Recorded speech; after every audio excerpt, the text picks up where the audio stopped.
Hey, welcome. All my right thinkers. Thanks for tuning in to check out your boy, P Farm. Thinking right out here in my lab. And I'm in the book. We in chapter 5 now. The title of this chapter is The Mind, the Truth, and Reality. Ooh, good stuff. Here we go. You know, we rocking. This is a picture of creation from the Egyptian perspective. I'll explain this picture to you in a minute. Right is the 25 rules to live by. Storytelling story with a message. There's always a message in my stories for life. I give life lessons.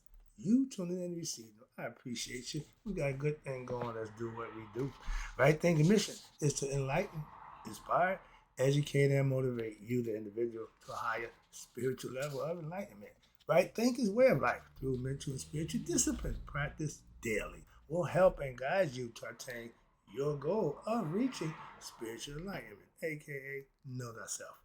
My mission that all right thinkers know thyself. If you're a right thinker, your goal is to know thyself. See where we're going with this? So let's get it together. I asked the question, do you know you? Well, when I get through, that's what I do for you. It's rhetorical, but if you don't have the answer for yourself, tune in. I got you. A person who knows not and knows not that they know not is foolish. Disregard them. Don't be them. A person who knows not and knows that they know not is simple, but you can teach them. That's why I do what I do. For you. Appreciate you too. Stay tuned. I got more for you.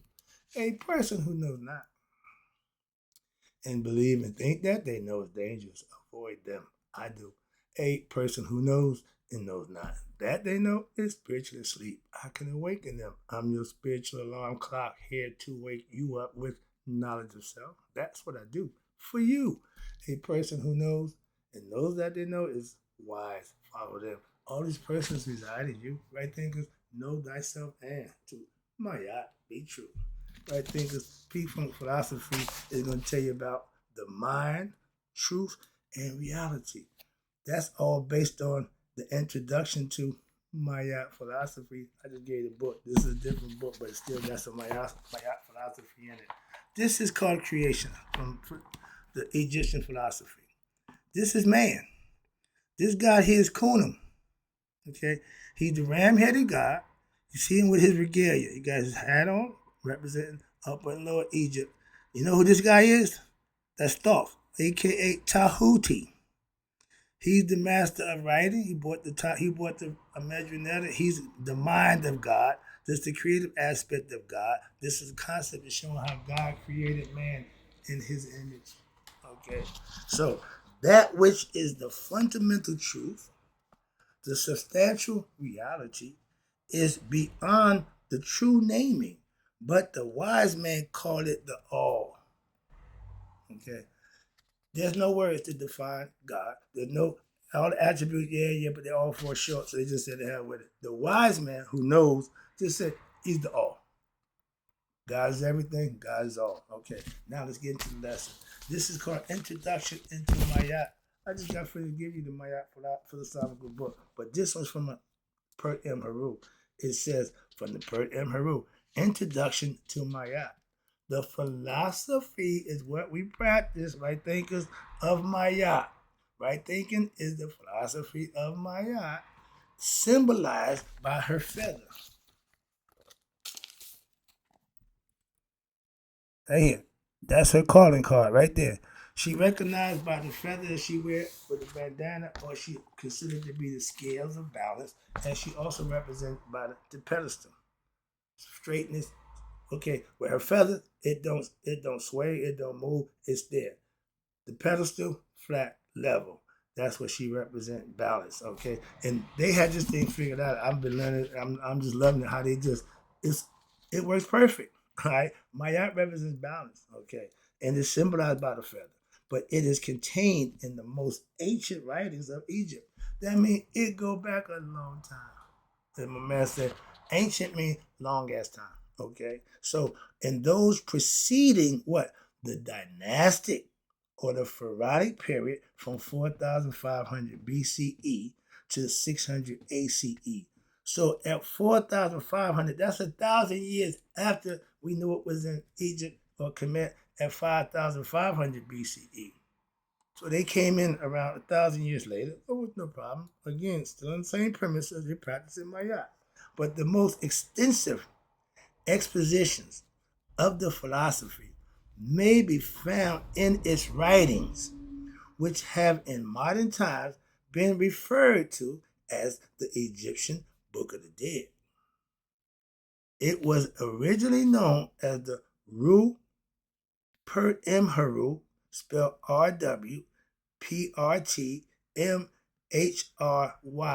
W, no vowels. Okay, they was not into the vowel use. In the other way, with the vowels is Ru Per Imheru, spelled Rupertemheru. Haru is the spirit that's in me and you. It's always been around. It's always been here. Okay, they call it Rabuto in the beginning, in the pre-dynastic period. All those, but the spirit has always been. This is translated as what? As the utterance for going forth into the light. I just gave a lesson about the light being. I'm in the Egyptian yoga book, and we're walking through chapter to chapter. And if you follow through, it's going to take you somewhere. Trust me. And the book of utterance of the book of coming forth by day, by light. Now, in the Egyptian mythology, Haru, the spirit that's in me and you, not only means light, but also day. In fact, day and light are two of the most important attributes that we give to God. What you mean? Haru, who is understood as the highest potential of any human being. Your goal is to become Haru in the flesh. That's mastery of oneself. Okay? He's the God of the sky, sun god. So therefore, this title also reads the guide of becoming Haru, the enlightened one, the shining one, the one who knows all. Yeah, and the writings were named the Egyptian Book of Dead by the modern ignorant Egyptologists who obtained, watch this, these books from the modern day dwellers of that area in Northeast Africa, aka the Arabs, and who said they were found, you ready? Buried in the ancient Egyptian dead. Correct me if I'm wrong. Let me see if I got this right. They got these books from dead people after you bury them 6 feet under. So in order to get to them, you have to dig them up. Am I correct? Right now, that against the law, grave robbing, that's what they was doing. But they took the book, so they wouldn't rob them. That's what y'all say. We don't know what was in them caskets. We don't know what was in the graves other than the book that we got the book in there. What else you get? Oh, we're going to talk about that. When the narcos, now the drug dealer, they came and got me. They showed me the humanistic part of them guys. They just like anybody else. They sneaky, deceitful, and they are greedy. They stole money. Okay, they stole stuff. They took stuff. Yeah, I like this, man. I take that, just having their way. But that's the law. Okay, so when you got power like that, if you misuse it for your selfish gains, karma takes care of you. So I ain't got to worry about them guys. I said I want to give. I was flipping out, but I'm part of this little game that they play. That's their little world. When they get you, they're gonna have their way with you and do it. But you the bad guy. I had 5 pounds of marijuana on the floor.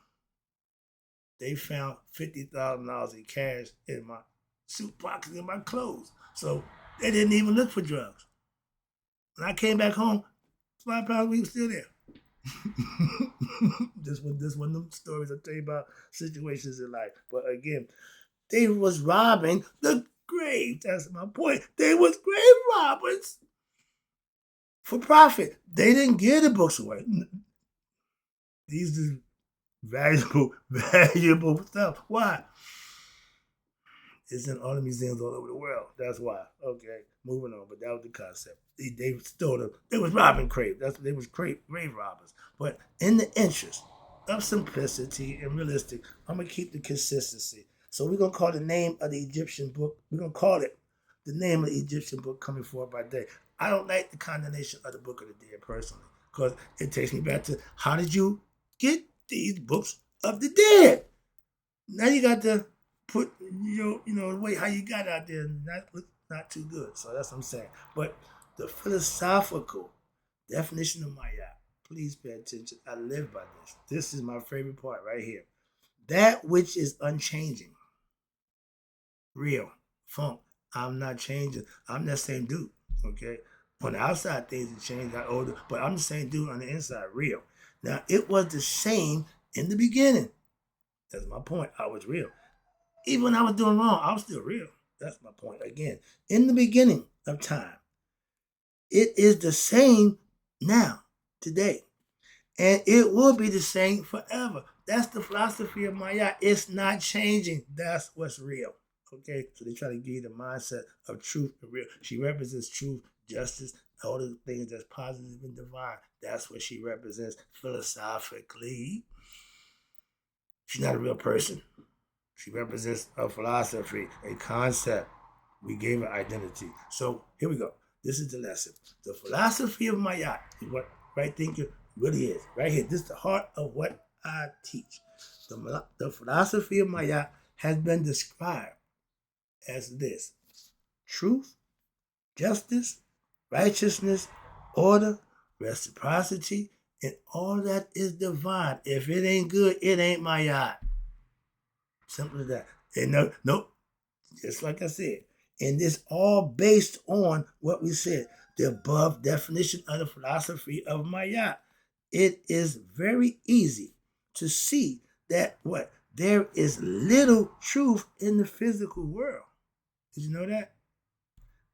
Everything here is just low vibrational stuff that we can't, walk through. It's the air. But reality is just low vibrational atoms come together to collaborate and make that concept. This was all understood thousands of years ago. Okay, so upon further examination of what we deem reality, but the physical world, is a more profound idea emerges. What's that? Nothing in this physical world static, not our bodies, not the buildings, not the land, not youth, not planets, nothing. The only constant thing in this physical world that you can stand on is Maya. Again, no, change. That's the one thing you guarantee. That's the one that don't change. Change is what don't change. It's constant. Change is the only reality. Many people realize this superficially. No. This is why the serpent changes his skin. Why we use the serpent to show us. Why? Because it can just shed the skin and just keep on going. Okay. Our spirit shares human bodies like the snake skin shares the skin. We are the skin for the spirit.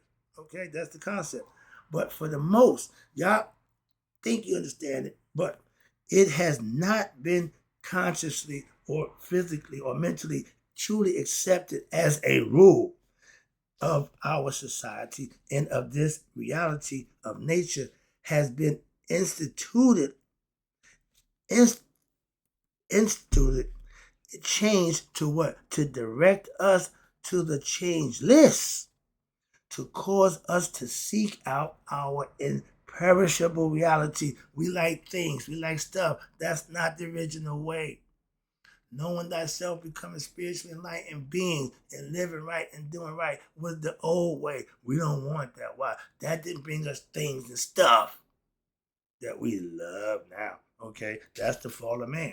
And watch this. But this absolute reality in the physical world is not to be found what you're looking for that's going to help you won't be found anywhere in this world. Why? We must know this.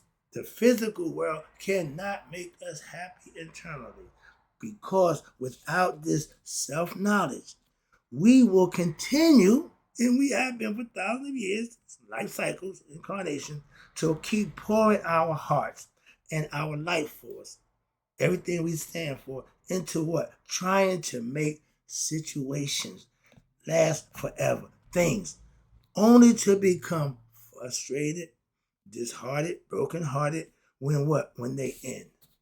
usually in a manner of other than what we had hoped for. We know we can't live forever. So when somebody died, why we freak out? Why death scares people who, when they come in there, they lose their mind. If you live a good, righteous, prosperous, integral, virtuous life, you got no regrets when death comes. You go willingly. Why? I ain't kicking and screaming when I'm going to the good. Now, why? It's inevitable. I'm prepared for it. That's what the Egyptians was trying to get all of us to understand. Prepare for death. Why? It's imminent. It's going to come for you. Simple.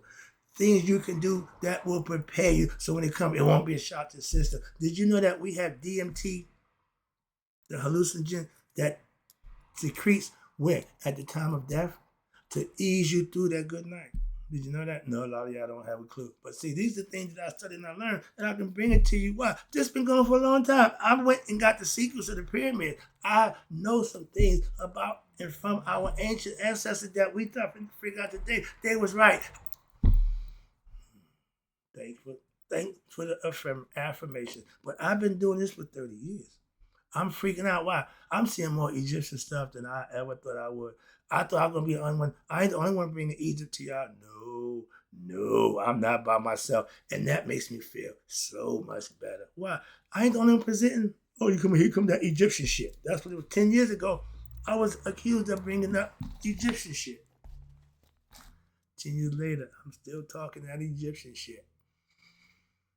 If you know anything about scarabs, they live off of shit. Okay, so when the shit is nourishing and is fruitful, you should eat it. Moving on to the concept. Hope you got the concept. That's a little jab at those people who thought I was mocking me. Now they got to respect me. This universal truth. And truth is what? Universal. Ain't no one, no, truth is universal. That's God. Again, follow me, stay with me. This is all philosophy. This is all stuff that you can manifest for yourself after learning and understanding and getting the concept. You can put it to use. That's the purpose. Truth is universal. Let not the use of the signs and the symbols from our hieroglyphics, writings from God, from Tahuti's mind, herein contained confuse you. No, don't. It ain't. I'm not here to confuse you. No, I'm here to enlighten you, educate you, motivate you.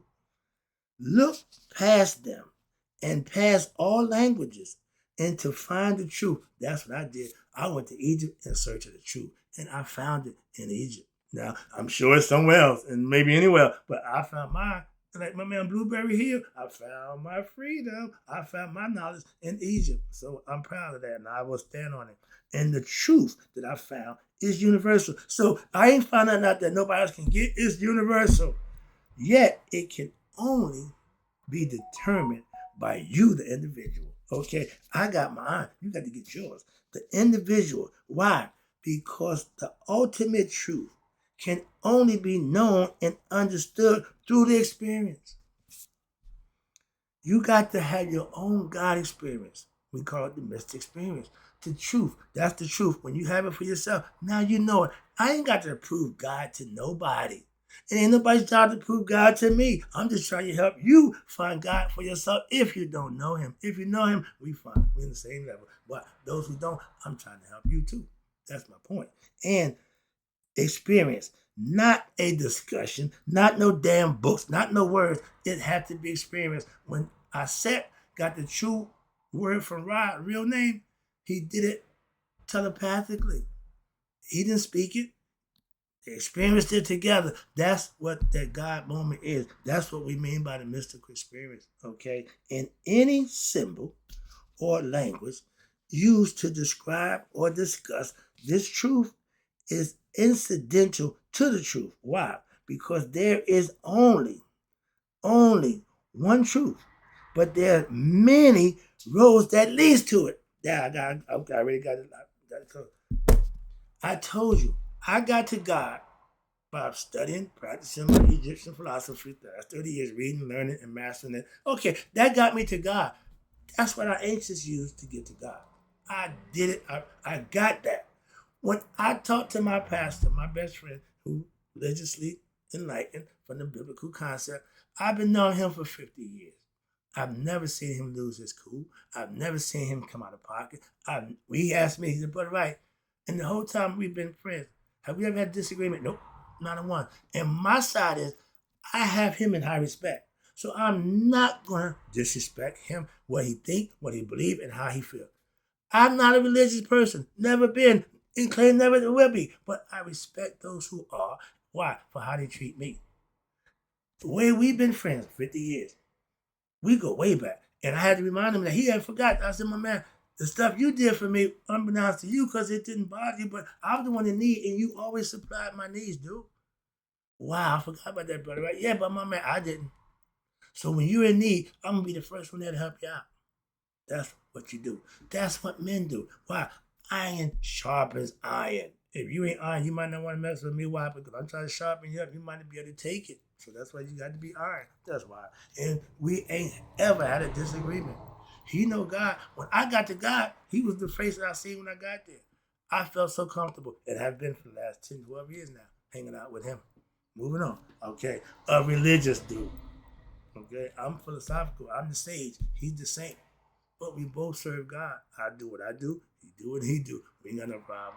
Sunday, let me do my little thing at church again. So I'm gradually injecting my philosophy. But I'm not trying to take over or run nothing or change nothing. I just want to give you information that could help you be your best self. That's what I got. That's what I offer. I ain't here to do nothing other than that. Moving on. All right, let me go. Okay, I got it. We need to be. All right, we down here where God is one. But there's many ways to get to him. If it's 9 billion people, you got 9 billion ways. I got one way, my pastor got a way. And anybody else who found God for themselves got a way. And they got the right to help others along that way. Why? They know. If you ain't found God, you can't tell nobody how to get to him. If you ain't really sincere, well, y'all can preach all y'all want, but if you ain't practicing what you preach, nobody should follow you. Simple as that. A true seeker of truth will find said truth. And I started 30 years ago. And I found it through what? Any road that I chose, which was the Egyptian road, as long as you, the person seeking it, truly wants to find it, you will. And once you find it, what should you do? Apply it to your life. Ding, ding, ding, ding, ding. Knowing the truth, gaining knowledge, oh, that's fine. But if you're not using it, if you're not applying it, it means nothing. I got all this information I've been stacked up for years. I'm wondering what I'm gonna do with it. Aha. Yeah, I'm here doing just that. I'm just giving it away. So again, knowledge, if knowledge was money, oh, I'd be the monopoly man. Y'all love me there. Why? Because y'all know the value, well, y'all like the value of money. The value of truth. I'm giving you that, and you ain't understanding the true value. That's not my fault.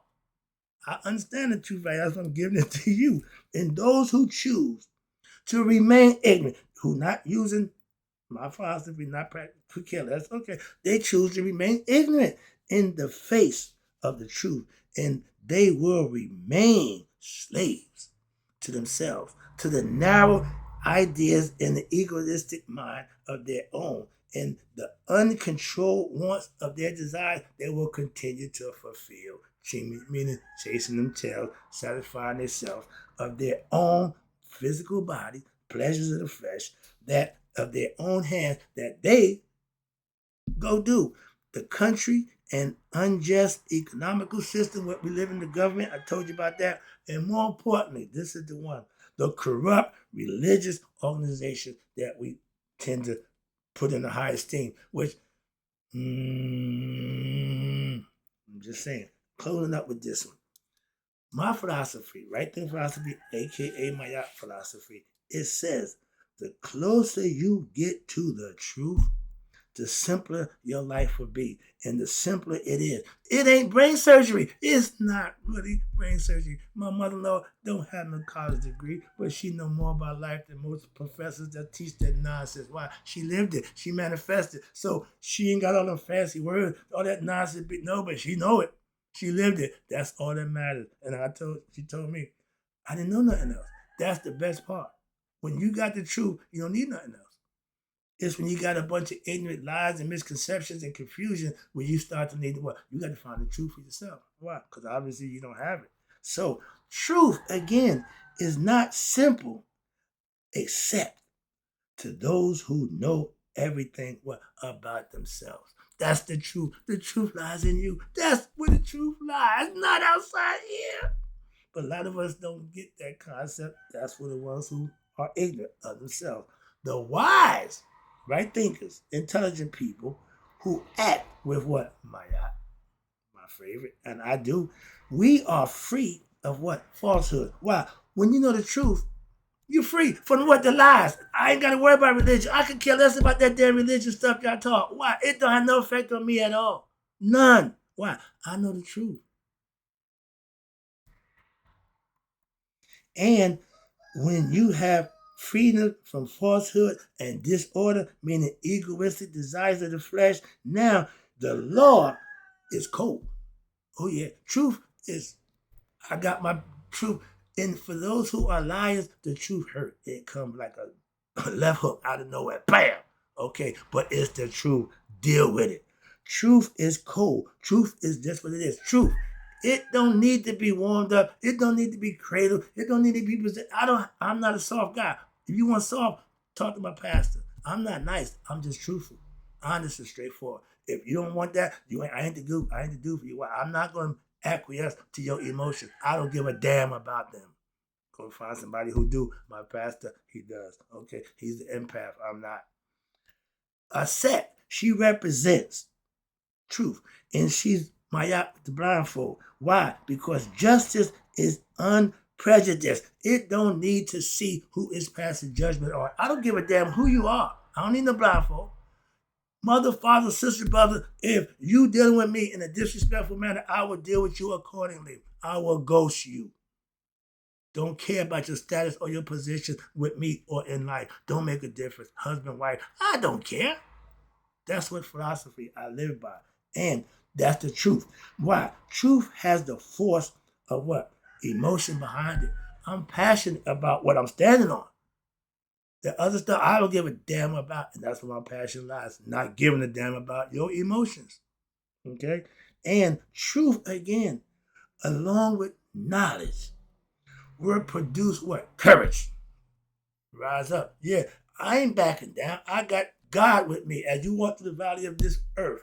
If you got God with you, you got the baddest man in the land, so you should not fear nothing and no one. Fear is false evidence appearing real.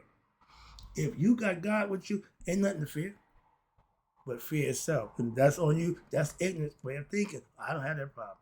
And truth, along with self-knowledge, will produce courage. And this to take it home with. The law is of God, not man's. Man don't say that. God lets you know what? And God's laws are the first thing that the seeker will find on his way to truth. I don't need man's law. I don't need religion. That's my point right there. Religion is man's law. Spirituality is God's. Get the concept? Hope you enjoyed the lesson. Oh, I'll be back because we're about to step into what is reality. I know. Do you? I'll be right back with the answer for you. Tune in. I ain't going nowhere, but take a break. I'll be right back. And in closing, all my right thinkers, I appreciate you. And in closing, may you all live to be 100. Me, 100 minus a day. So I've never known my right thinkers who now get the perspective of the mind, truth, and reality engineered by my philosophy has passed away. You're getting better if you practice what I teach.